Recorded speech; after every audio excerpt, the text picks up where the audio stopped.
인터넷 검색하면은 이런 이제 속보를 제가 앞전에 설명드리고 영상 올렸잖아요. 그래가 대한민국 개족 같은 나라라고 제가 욕을 엄청나게 했습니다. 왜 대한민국이 개족 같은 나라인지 제가 또 하나 보여드릴게요. 자, 여기서는 이제 문화재청 17일 사우디아라비아 리야드에서 열린 제45차 유네스코 세계 유산위원회 회의에서 한국의 가야우 고분군이 고대 문명의 다양성을 보여주는 중요한 증거임을 인정받아 세계유산 목록에 등재하기로 최종 결정됐다. 요거 현재 올라오는 시간이 18시간이 지났습니다. 자, 가야우 고분이 유네스코 등재가 됐다고 하죠. 뭐 가야 그러면 뭐 경남, 김해 이렇게 다들 위치를 알고 있습니다. 가야를 이렇게 검색을 해보면 대부분 지도를 보면 이런 식으로 이제 설명을 하죠. 가야가 이렇게 중간에 있고, 백제가 이렇게 있고, 이제 신라가 있다. 이제 그런 설명이 됩니다. 중간에 이렇게 끼어 있죠. 가야 이제 그분이 저 영상 내용에 그런 것처럼 많은 다양한 형태를 이제 볼 수가 있는데, 이제 유네스코 뭐 등재가 됐으니까, 뭐 고구려, 신라, 백제, 가야가 이 사국이 뭐 대륙에 있었다. 이런 것도 이제는 주장해봐야 아무 소용이 없는 경우가 됩니다. 유네스코 정도 이제 등재가 됐으니까 이제 한반도의 삼국이 고대 때부터 이 땅에 있었다고 이렇게 유산으로 남기는 경우가 되니까 이제 모든 역사는 이제 한반도에 고정되고 이제 고착화가 되는 경우가 되겠습니다. 그렇기 때문에 신라, 뭐 고구려, 백제 이렇게 가야 이런 역사들은 한반도에 다 있다 이제 설명이 됩니다.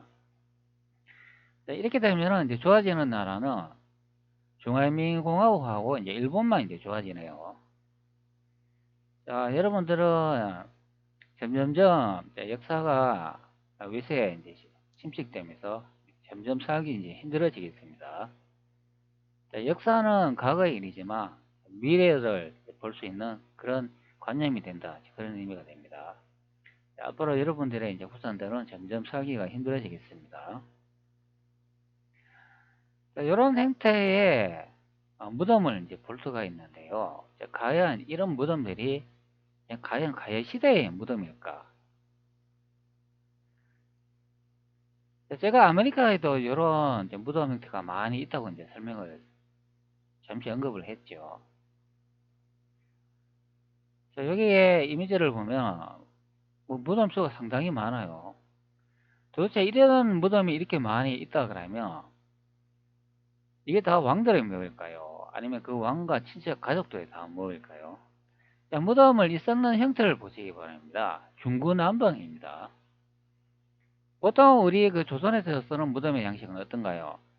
이 제일 위쪽에 제일 높으신 어른이 있고, 그 다음에 왼쪽이나 이 오른쪽, 그 다음 후손들이 이제 자리를 하고, 또 그 다음 아래쪽에 이렇게 후손들이 많이 배치가 되잖아요. 같은 지역에 계속 이게 무덤을 쓸 수가 없다면은, 다른 지역으로도, 아니면 다른 산으로도 이렇게 옮겨가는 그런 형태를 보여줄 수가 있죠. 근데 여기 보면 중구난방입니다. 크기도 지 멋대로고, 위치도 보면은, 어중이 떼중이랑 막 배치 막 돼 있어요. 왜 이렇게 어중이 떼중이랑 배치돼 있을까요? 그리고 여기에 보면은 또 이런 형태의 뭐 상당히 큰 것도 볼 수가 있죠. 그리고 이 발굴되어 있는 그 내부를 이제 보여주고 있는데요. 자, 여기에 보면은 이 담 같은 게 이렇게 있습니다. 그리고 담과 담 사이에 보면은 꼭 이렇게 먼 사각형으로 이렇게 구역을 나누어 놓은 것을 이제 볼 수가 있습니다. 좀 이상하잖아요. 이거 보면은 구역을 나누어 놨다는 거는 한번 생각해 봅시다. 이쪽에 누군가 있었고 이쪽에 누군가 있었다. 그런 설명이 될 수가 있잖아요. 근데 무덤을 여러분들 생각해 보세요. 이렇게 구역을 나눠 가지고 구동을 만들어놔요. 그러면 이렇게 구역을 나눈 거는 여기는 금장식을 묻고 여기는 은장식을 묻고 그리고 여기는 이제 옷을 놔두는 그런 공간이다 이렇게 해가지고 죽은 사람이 사후에 저승까지 잘 편안히 이제 가시라고 이렇게 다양하게 이렇게 구역을 나눠 가지고 방을 만들어 놨을까요? 여러분 좀 이상하지 않나요? 자, 이렇게 만들어 놓은 이유를 예상해 볼 수 있는 기록이 하나 있어요.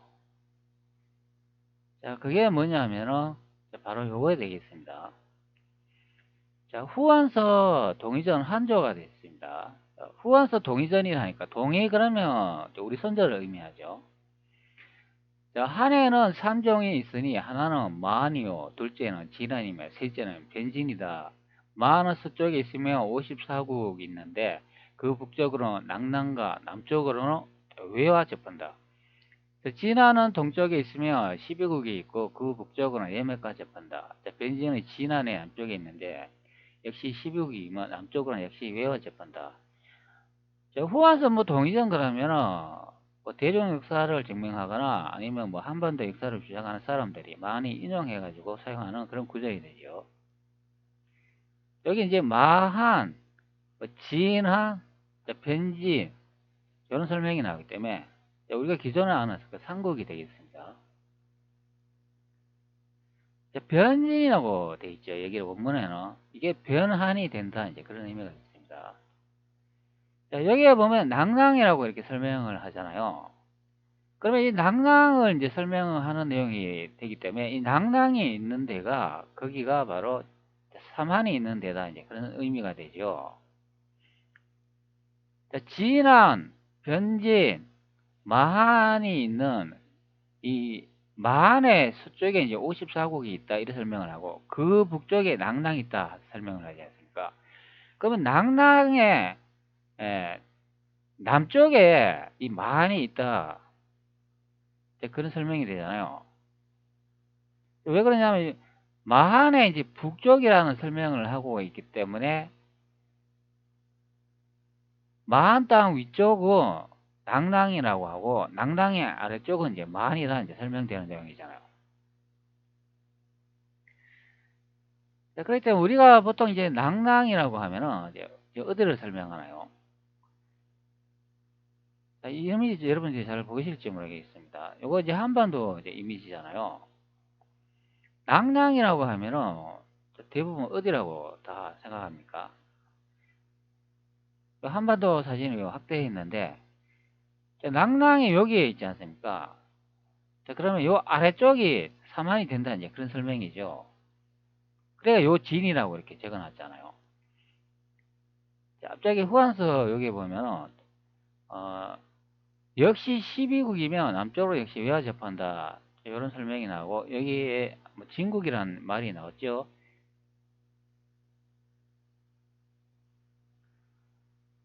여기에 보면 제가 읽지는 않았는데 요 아래쪽에 이제 진국이라는 말이 나오고 있습니다. 자, 여기에 모두 옛 진국이다 이렇게 설명을 하기 때문에 뭐 이미지를 보면 여기 진이라 되어 있으니까 이제 그것을 설명하는 부분이죠. 자, 이미지가 너무 큰 것 같습니다. 여기 낙랑국이라고 되어 있으니까 이 앞전에 설명드린 대로 낙랑국 아래쪽이 여기가 이제 사만이 있다 이제 그런 설명을 하니까 여기를 이제 설명하는 내용이 되죠. 이 지도로 보면. 그리고 진국 사만의 이제 꼭대기에는 여기 낙랑국이 있다 이제 그런 설명을 하고 있는데요. 기존에 우리가 알고 있던 그 역사가 이 한반도에 있었다고 다들 설명을 합니다. 자, 예전에 제가 그 영상을 찍으면서 여러분들 낙랑국이 어디 있다고 설명드렸나요? 낙랑국 여기에 북경 요 아래쪽에 여기가 낙랑국이었다는 설명을 많이 드렸죠. 그리고 고조선 또 여기 이제 북경이라고 되어 있는데 여기 현재 베이징이잖아요. 여기 대륙에 있었다고 설명을 많이 드렸습니다. 자, 이 영상은 이제 삼국사기 고조선 낙랑국 위치는 대륙 베이징, 신라는 변환의 후손 이렇게 올린 영상이 됩니다. 자, 그럼 제가 찍은 영상으로 봤을 때 여기 고조선이 위에 있고 낙랑 땅이 여기 있다면 그럼 요 아래쪽으로 이동을 하면 여기가 이제 진국이 되어야 된다 이제 그런 의미죠. 여기가 이제 진이면은 여기가 이제 사만이 있었다 이제 그런 설명이 되는 경우가 됩니다. 그러면 이 사만이 이 한반도로 이렇게 이동됐지 않습니까? 그리고 이 낙랑 땅도 저 여기에 이렇게 이동돼 가지고 이제 여기에 있는 걸로 이제 나오죠. 그리고 여기에는 진나라가 있는 것처럼 이렇게 나옵니다. 이게 진국입니다. 그냥 이렇게 한반도에 있는 역사를 그대로 그냥 대륙 이쪽으로 서쪽으로 이동하면 돼요. 그러면 그게 바로 우리의 역사다. 그런 설명이 됩니다.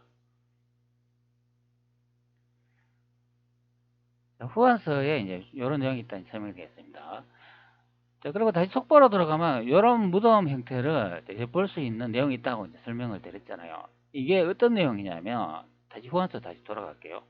자, 여기 아래쪽에 보면 이런 또 내용이 있어요. 자, 마한 사람들은 농사를 짓고 내치는 법을 알며 면포를 짓는다. 자, 큰 밤이 나는데 배만 하다. 자, 꼬리가 긴 닭이 있는데 꼬리 길이가 오자나 된다. 자, 음락은 섞어 살며 또한 성각이 없었다. 자, 여기부터 중요한 내용이 나오는데요.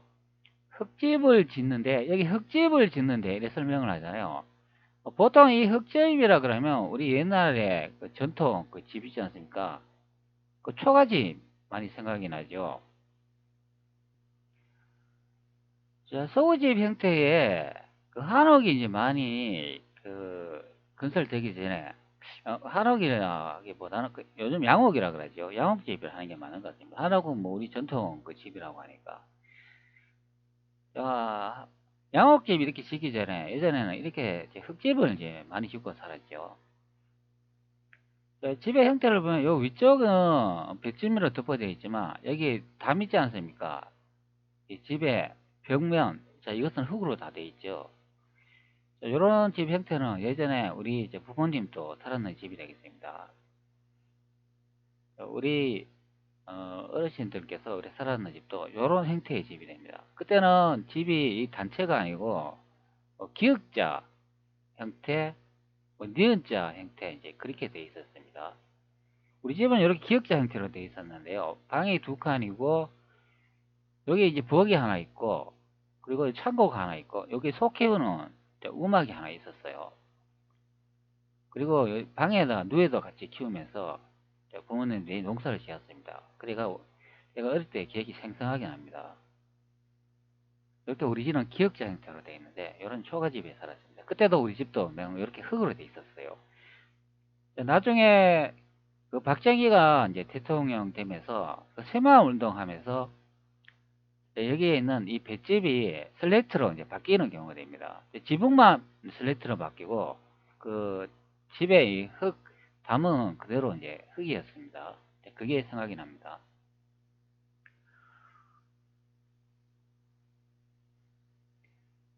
후한서 내용을 다시 돌아가고 이렇게 보면은 흙집을 짓는데 요거까지는 맞는 것 같습니다. 근데 그 모습이 마치 무덤과 같다 이렇게 설명을 합니다. 여러분 이 초가집이 형태가 이 무덤과 같나요? 그리고 윗부분에는 개호 출입구가 있다 이렇게 설명을 합니다. 무덤 위에 출입구가 있다 그렇게 설명을 하는 부분이에요. 그리고 무릎 꿇고 절하는 예를 알지 못한다. 그리고 무릎 꿇고 절하는 예를 알지 못한다고 합니다. 나이가 많고 적은가 남녀의 구별이 없다. 금과 보배, 비단과 양탄자를 귀하게 여기지 않고 소와 말의 탈줄 모르며 오직 용주, 보석과 구슬 중이 옷에 꿰매어 장식으로 삼았고 목에 매달거나 귀에 걸리기도 하였다. 이런 설명을 합니다. 여기 이제 마한 사람들이라고 하잖아요. 위쪽에 보면은 마한이 어디라고 설명을 했습니까? 하나에는 3종이 있는데 하나는 마한이요, 둘째는 진한이며 셋째는 변진이다 이런 설명을 하니까 마한 사람을 이제 소개하는 부분이 되잖아요. 그러면 이 마한 사람들의 여기에 집의 형태를 볼 수가 있는데 흙집을 짓는데 그 모습이 마치 무덤과 같고 이 부분에 개호 구멍이 뚫려져 있다. 그게 이제 출입구다 이제 그런 설명을 합니다. 우리가 보통 이래 사는 이 초가집 형태가 이런 행태는 아니잖아요. 요거는 뭐 시대가 좀 지나면서 나중에 더 정교하게 이제 발전을 됐기 때문에 이제 이런 초가집 형태로 이제 바뀌었다고 이제 생각을 하면 되겠는데 아주 이제 고대 때 이제 일이기 때문에 바로 앞전에 본 요런 형태의 이제 무덤을 설명하는 내용이다. 이제 그런 설명이죠. 그러니까 이게 우리는 보통 가야 고대 문명에 이게 뭐 왕의 무덤이나 뭐 사람의 무덤이라고 알고 있는데 그게 아니라고 설명을 하잖아요. 그러니까 이렇게 본봉에 이렇게 많이 이렇게 우락부락 이렇게 튀어나온 거는 이거는 무덤이 아니고 고대의 집이었습니다. 집. 그러니까 이렇게 이제 다양한 형태로 이렇게 별 순서도 보면은 중구난방으로 이래 막 돼 있지 않습니까? 그렇기 때문에 이게 하나의 무덤이 아니고 집이라는 그런 설명이 됩니다. 여기에 이제 구멍을 뚫어가 사람이 여섯 들어가 살았다니 그런 설명이 되죠. 이게 만의 집 형태다. 근데 이런 이제 무덤은 이 한반도에 있는 게 아니라 세계 곳곳에 이제 많이 있다 이제 그런 설명이 됩니다. 그렇기 때문에 이게 유적과 유물을 발견을 해보면은 이렇게 각 칸이 이렇게 나눠졌다 이제 그런 설명이 됩니다. 여기는 흙을 지금 드러내는 상태잖아요. 그러니까 어, 방을 이렇게 경계를 삼아 가지고 이렇게 사각형으로 나눠진 것을 볼 수가 있죠. 그러면 여기에 3분이 있고 이쪽에 3분이 있고 이쪽에 3분이 있다 이렇게 각각 이제 그것을 예측해 볼 수 있는 그런 내용이죠. 그렇기 때문에 이거는 무덤이 아니다. 아니 세상에 이런 무덤이 어디 있냐요 도대체. 그러니까 이 후한서의 내용을 보면 흙집을 짓는데 그 모습이 마치 무덤과 같고 이 부분에 개호 출입구가 있다 이렇게 설명을 하기 때문에 현재 우리가 무덤으로 아는 그런 유적들은 집이다, 흙집이다 네, 그런 설명이 됩니다. 네, 그렇기 때문에 다시 보면은 이거는 무덤이 아니고 집이다 네, 그런 설명이 됩니다. 제가 우리나라 대한민국이 얼마나 개족 같은 나라인지 한번 또 보여드린다고 설명을 드렸죠. 자, 조선왕조 이제 실록의 내용을 다시 한번 보도록 하겠습니다. 자, 이 내용은 앞전에 설명한 부분인데, 선조실록 180권 선조 37년 10월 20일 병의 네 번째 기사. 이게 1604년으로 되어 있죠. 자, 임진왜란 때 의병을 일으킨 김천의 포상을 의논하다. 자, 이런 설명이 됩니다. 자, 그럼 임진왜란이라는 말이 나오니까 이게 선조시대, 임진왜란을 의미하죠. 그리고 앞쪽에 내용을 봅시다. 전라감사 장만이 아니라 지금 현재 전라도를 얘기하고 있습니다.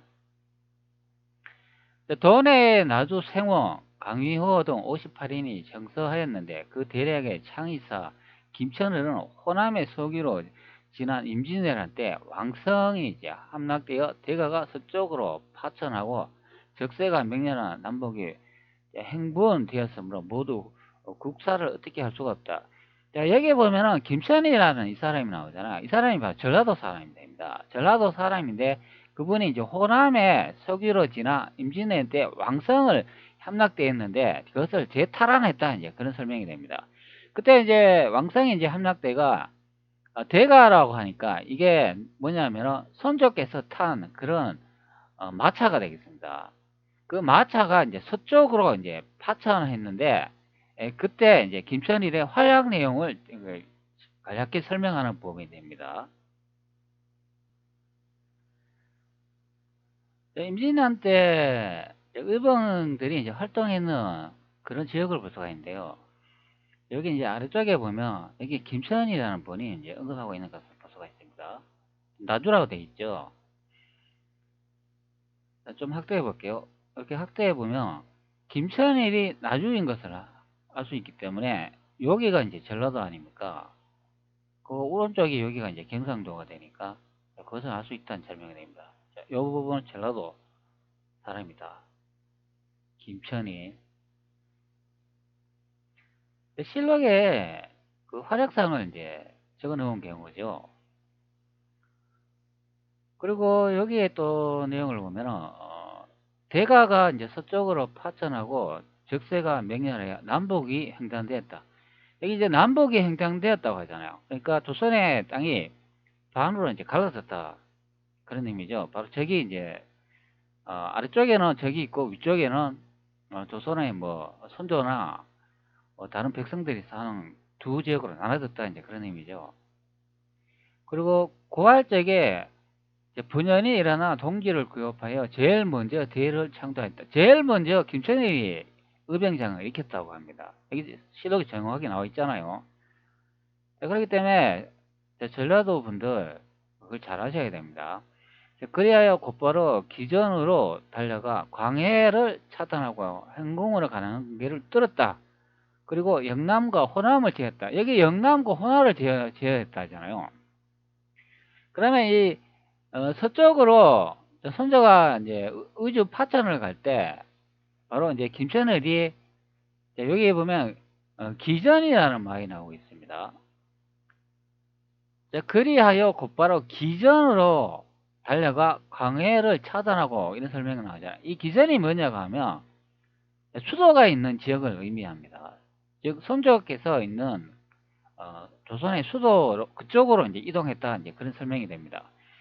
그렇기 때문에 이 수도가 나오기 전에 여기에 보면은 영남과 호남을 이제 제어했다 그런 말이 나오기 때문에 그 지역하고 관련이 있다 이제 그런 설명이 됩니다. 여기 보면 차단하고 행궁으로 가는 길을 뚫었다 이제 그런 설명이 되죠.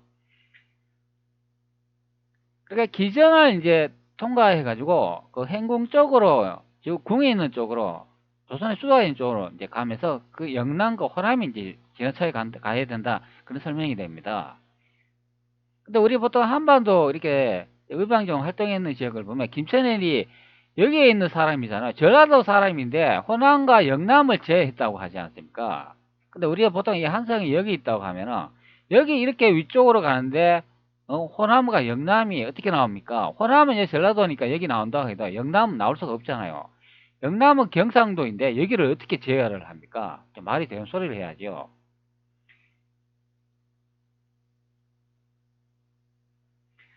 제가 여기서 이제 하고 싶으면은 위쪽에 뭐 그런 내용은 다 접어두더라도 여기 이 말이 이제 중요하다 그런 설명이 됩니다.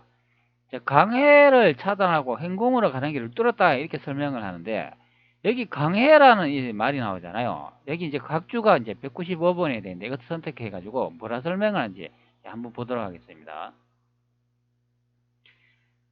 강해라는 말은 여기 양자강이라고 설명을 합니다. 그리고 횟수의 이제 약칭이라고 이렇게 설명을 해놓고 또 각주를 계속 읽어보면 여기서는 한강과 임진강이다 이렇게 설명을 합니다. 이게 이제 어떤 내용이냐면 양자강은 한강이고 횟수가 임진강이다 이렇게 설명하는 부분이 됩니다. 한강과 임진강이 어디겠습니까? 구글 지도로 제가 설명을 다시 한번 드릴게요.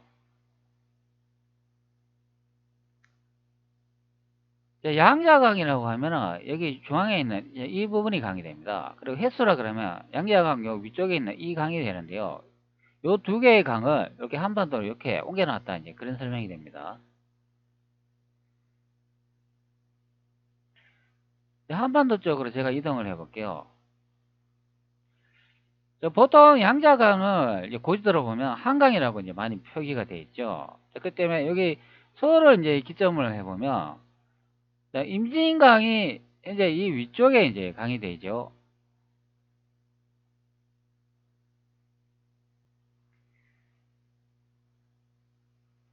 제가 임진강으로 이렇게 다시 검색을 해놨는데요. 임진강이 여기가 되겠습니다. 그리고 양자강이 이제 여기가 되겠습니다. 현재 이게 한강이잖아요. 그러니까 대륙에 있는 그 횟수가 이게 이제 임진강이 되고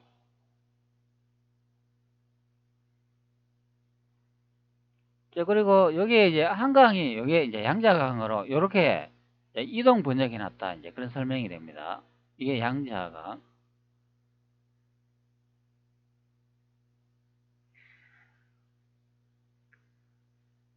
이렇게 된다. 여기 실록의 그 갑주 부분 되면 이 광해라는 이 말이 양자강과 이제 횟수로 이제 약칭인데 여기서는 어, 한강과 임진강을 뜻한다 이렇게 설명하는 부분이기 때문에 이 지도로 이제 다시 이제 돌아와 보면은 이 대륙에 있는 이 양자강하고 여기 이제 횟수 이 강을 이쪽 한반도로 이렇게 이동 번역해 놓은 내용이 되겠습니다.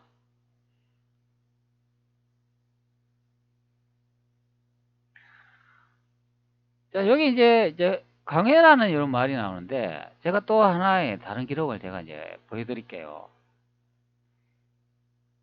뭐가 다른지 여러분들은 느낄 수 있을 것입니다. 자, 여기 이제 가보일기라고 이렇게 검색을 합니다. 그러면은 뭐 가보일기하고 문화재청 이런 내용이 나오는데요.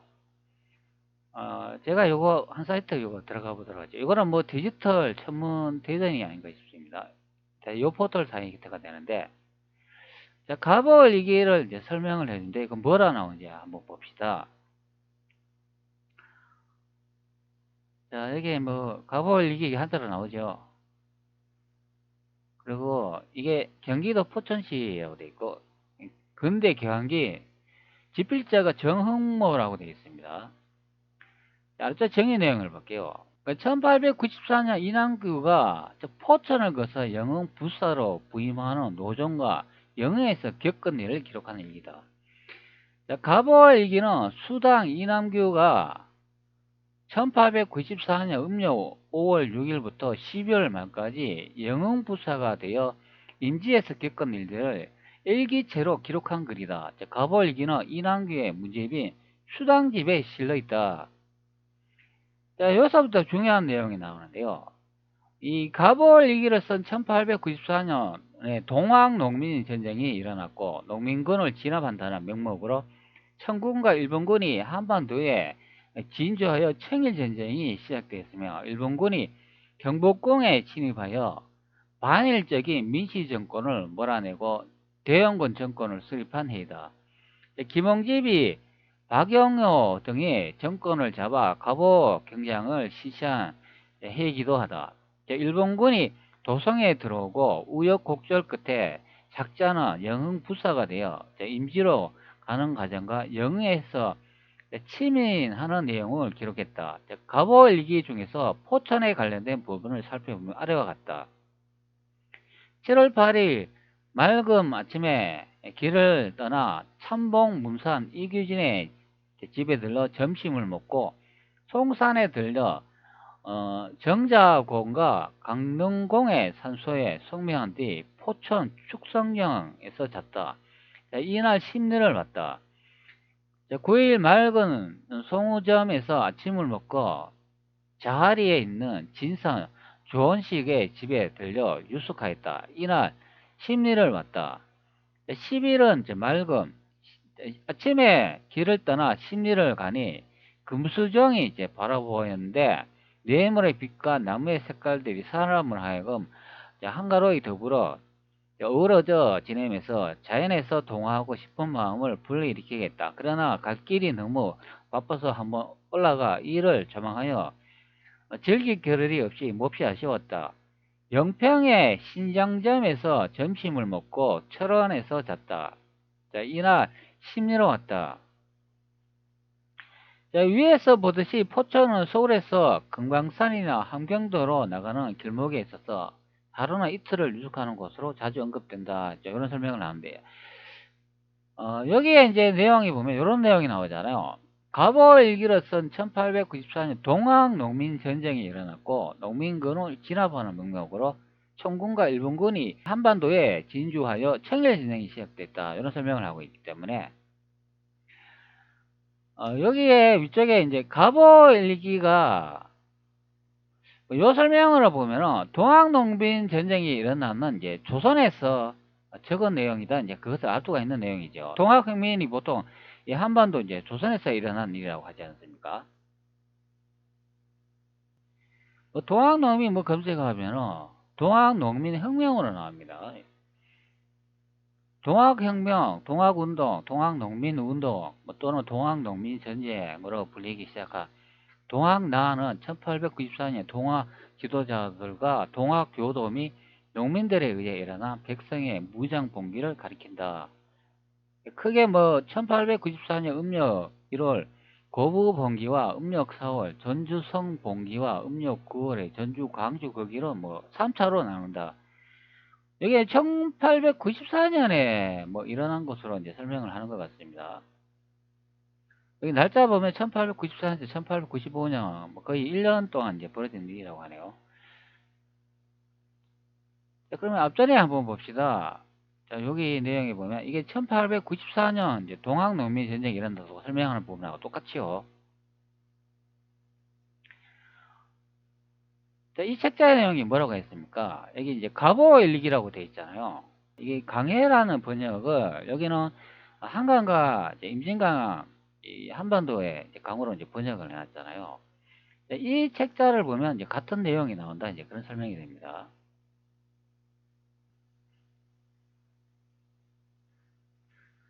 자, 요거 한번 봅시다. 국사편찬위원회에 또 이런 내용이 있습니다.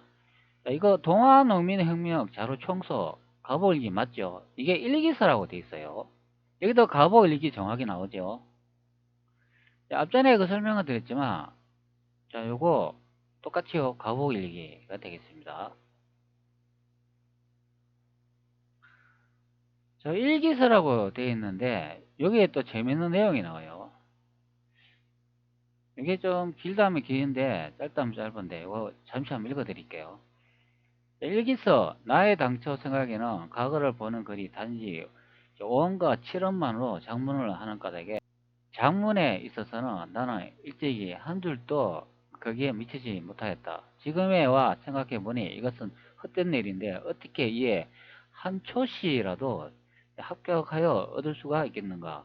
자, 그렇다면 그 소위 시구라는 것은 과거의 합격을 요하는데 하물며 새 법률로 과거 제도를 폐지하였으니 다시 무엇을 위하여 부와 시를 지으려고 노력하겠는가. 지금이 이른바 이 일기는 바로 젖먹이 아이가 말을 배우는 수준과 같다. 체제가 없고 이치도 없이 행설수설하여 하나도 적실하고 마땅함이 없어 펼쳐볼 만한 내용이 없다. 그렇지만 어느 무린들 바다로 흐르지 아니하고 어느 곡식인들 연거지 않을 것이며 높은 데 오르면서 낮은 데서부터 올라가야 하고 먼 곳에 가려면 가까운 데로부터 가야 한다.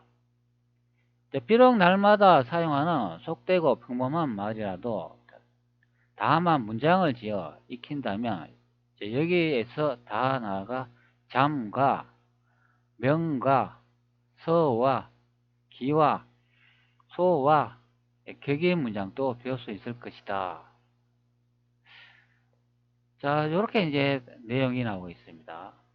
그리고 이를 물어서 관찰해 보면 바깥의 길바닥에 갯물이 되거나 바위 구멍을 솟아나와 실럭같이 졸졸 흐르지 않는다면 어느 때 강해와 하한으로 흘러들어가 그 파도에 장엄하고 기이한 모양을 볼 수 있을지 모를 일이다. 그러나 불행하게 논방 물고에 흘러들어 진액이 되지 않는다면 반드시 바다로 돌아가야만 할 것이다. 이를 고식에서 관찰해 보면 스스로 바깥에서 썩은 나무로 꺾이거나 색상이 땅 밖으로 뚫고 나와 지방이 연한 가죽처럼 똑바로 서지 못하였지만 어느 날 밤과 낮비 이슬의 혜택을 입고 그 가지와 잎이 무성하게 자람을 볼 수 있을지 모를 것이다. 제가 뭐 인형을 좀 읽어보니까 이게 정확히 이제 좀 이해하기가 좀 이게 아리송한 것 같습니다. 중국 남방으로 다시 또 글을 썼다고 이제 막 설명을 하잖아요. 자, 그런데 여기에 또 중요한 단어가 나오는데 무슨 물이 흘러가는데 동쪽으로 흐르고 거기 바다가 나오고 어쩌고 이런 소리를 하고 있습니다.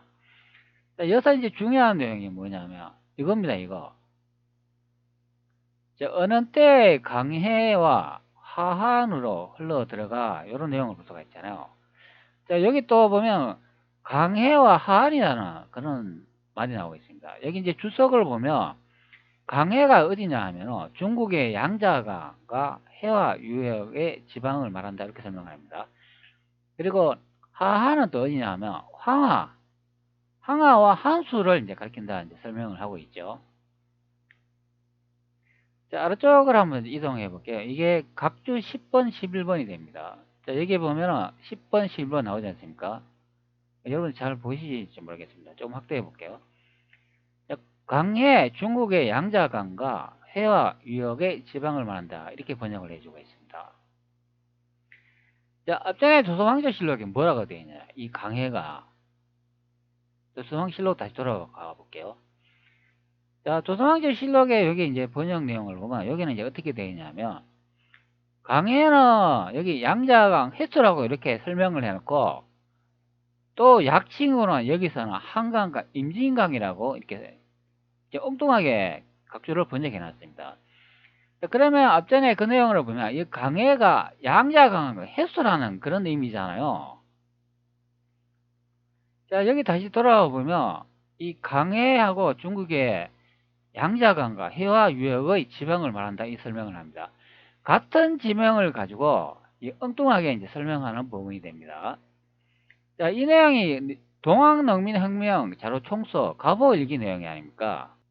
자, 가보일기 여기 설명 내용에 보면은 가보일기는 수당 이남규가 1894년 음력 5월 6일 12일 말까지 영흥 부서가 되어 임지에서 겪은 이들을 일기체로 기록한 것이다. 이렇게 설명합니다. 그러면 가보일기로선 1894년 동화농민 전쟁이 일어났고 농민군을 진압한다는 이제 명목으로 청군과 일본군은 이런 설명이 나오잖아요. 그러면 이 1894년에 동학혁명이 어디에서 일어났겠습니까? 일기 내용에 뭐라고 되어 있냐요? 이 동학혁명이 일어나가지고 자신이 과거를 봐야 되는데 그것을 못 본다고 그렇게 적어 놓은 것 같습니다. 자, 다시 한번 보도록 하죠.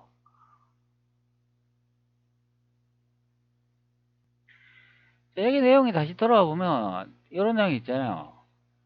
자, 나는 일찍이 한 줄도 거기에 미치지 못한다. 지금 와 생각해 보니 이것은 헛된 일인데 어떻게 위에 한 초시라도 합격하여 얻을 수 있겠는가? 여기 합격이라는 말이 나오잖아요.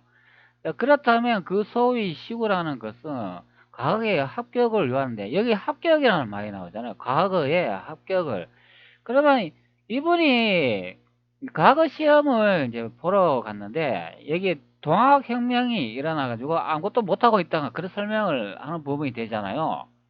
그런데 그 지역을 이제 설명을 하는데 자, 여기 강해라고 설명을 해주고 항하라고 설명을 해주지 않습니까? 강해와 하한으로 이제 흘러 들어가 그 파도가 장엄하고 기이한 모습을 볼 수 있다 이렇게 설명하니까 여기 각주에 뭐라고 되어 있냐요? 각주에 중국 양자강과 해화지역을 지방을 말한다. 강해가 거기를 설명을 하잖아요. 그리고 여기 하한이라고 되어 있으니까 항하와 한수라고 설명을 하잖아요. 그러면 조선왕조실록으로 다시 돌아와 보면 여기 강해가 어디겠습니까? 이 각주로 이제 한강과 임진강으로 둔갑 이제 번역 조작기를 해놨다 이제 그것을 할 수가 있죠.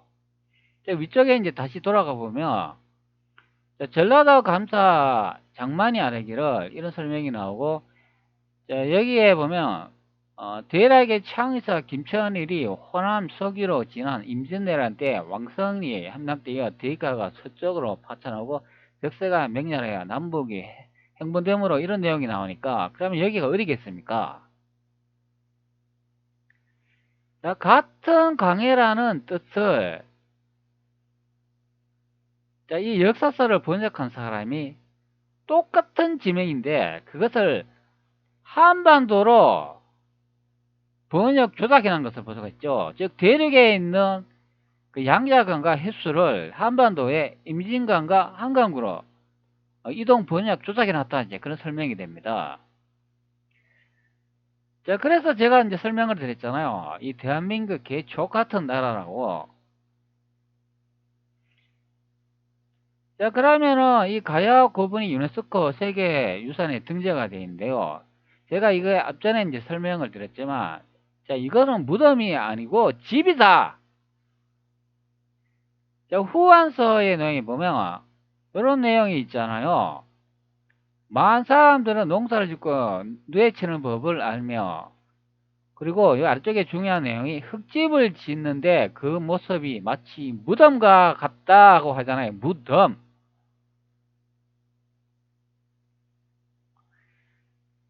자, 그렇기 때문에 요런 우리가 묘라고 하는 이렇게 가야 구분도 이렇게 칸이 이렇게 나눠져 있기 때문에 이거는 여러 사람이 거주하는 형태의 방이다. 그렇기 때문에 이거는 무덤이 아니고 집이다. 이제 그것을 알 수가 있는 내용이 되겠습니다. 자, 가야 구분이 현재 유네스코 이제 등재가 됐기 때문에 이 한반도 경남하고 전라남도 그 중간에가 이제 가야가 있다고 하니까, 자, 이 가야는 자, 이제 한반도로 이제 고착되는 경우가 되겠습니다. 이제 우리의 역사는 모든 것은 대륙이었으나 그러나 이제 한반도로 이제 이동 이제 고착화 되는 이제 그게 바로 유네스코 이제 문화 등재가 아닌가 싶습니다. 자, 그리고 앞전에 제가 설명을 드렸지만, 자, 요 책자의 이제 내용을 보면, 이 1894년 동학 농민 전쟁이 이제 일어났다고 하니까, 그럼 여기가 어디겠습니까? 그러니까 이 책자가 가보일기라고 하지 않습니까?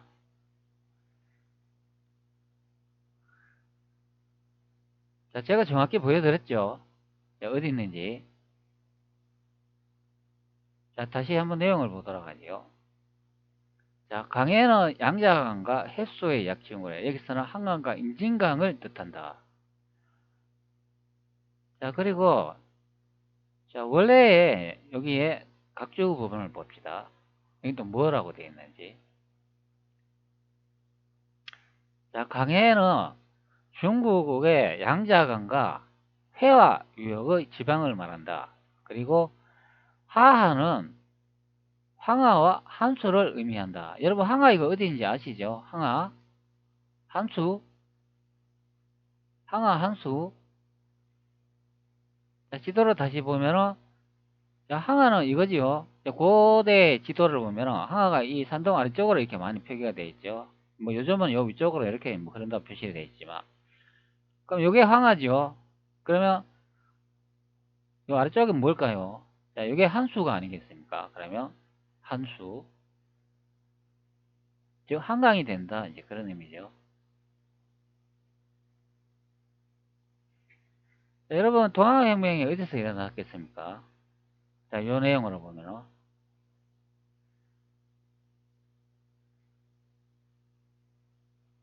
자, 그러면 가야가 어디에 있겠습니까? 가야가 있었는 곳이 여기 한반도일까요? 그럼 대륙일까요?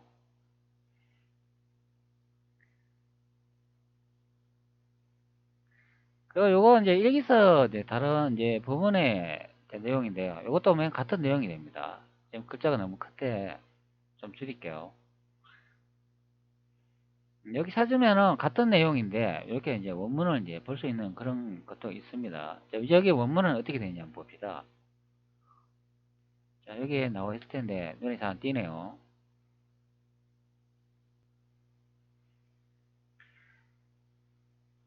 자, 제가 지금 원문을 찾아놨습니다. 여기 정확히 강해라고 나오죠.